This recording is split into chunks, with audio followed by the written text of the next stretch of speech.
சேலம் அருகே பக்கத்து வீட்டுக்காரர் கொடுத்து பாலியல் சீண்டலால் 9ஆம் வகுப்பு மாணவி தூக்கிட்டு தற்கொலை செய்து கொண்ட சம்பவம் அப்பகுதியில் பெரும் சோகத்தை ஏற்படுத்தியுள்ளது.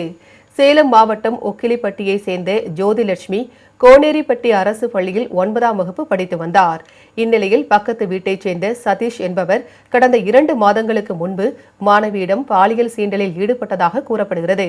இதுகுறித்து மாணவியின் பெற்றோர் சங்ககிரி மகளிர் காவல் நிலையத்தில் புகார் அளித்தனர். இதையடுத்து காவல்துறையினர் சதீஷை எச்சரித்து அனுப்பி வைத்தனர். இந்நிலையில் வீட்டில் யாரும் இல்லாத நேரத்தில் சதீஷ் மீண்டும் வீட்டிற்குள் நுழைந்து பாலியல் சீண்டலில் ஈடுபட்டுள்ளார். இதனை பார்த்த மாணவியின் பெரியப்பா கதவை வெளிப்புறமாக பூட்டிவிட்டு அக்கம் பக்கத்தினரை அழைத்து வந்து சதீஷை தாக்கியுள்ளார். இதனை பார்த்து பயந்து போன மாணவி கதவை சாத்திவிட்டு தூக்கிட்டு தற்கொலை செய்து கொண்டார். இதுகுறித்து தகவல் அறிந்ததும் சம்பவ இடத்திற்கு விரைந்து வந்த காவல்துறையினர் மாணவியின் உடலை கைப்பற்றி பிரேத பரிசோதனைக்காக எடப்பாடி அரசு மருத்துவமனைக்கு அனுப்பி வைத்தனர். இச்சம்பவம் அப்பகுதியில் பெரும் சோகத்தை ஏற்படுத்தியுள்ளது. அந்த பிள்ளையோட பெரிய பொண்ணோட கொழுந்தியா அப்ப அந்த பிள்ளை வச்சு அழுத்திட்டு இருந்தான்.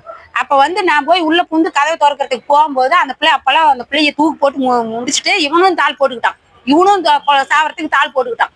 அப்பதான் கதவை உடைச்சு அவங்களோட பெரிய பொண்ணோட பையன் கதவை உடைச்சு அந்த பிள்ளையை காப்பாத்துறதுக்கு போகும்போதுதான் அந்த பிள்ளை உயிர் போயிடுச்சு.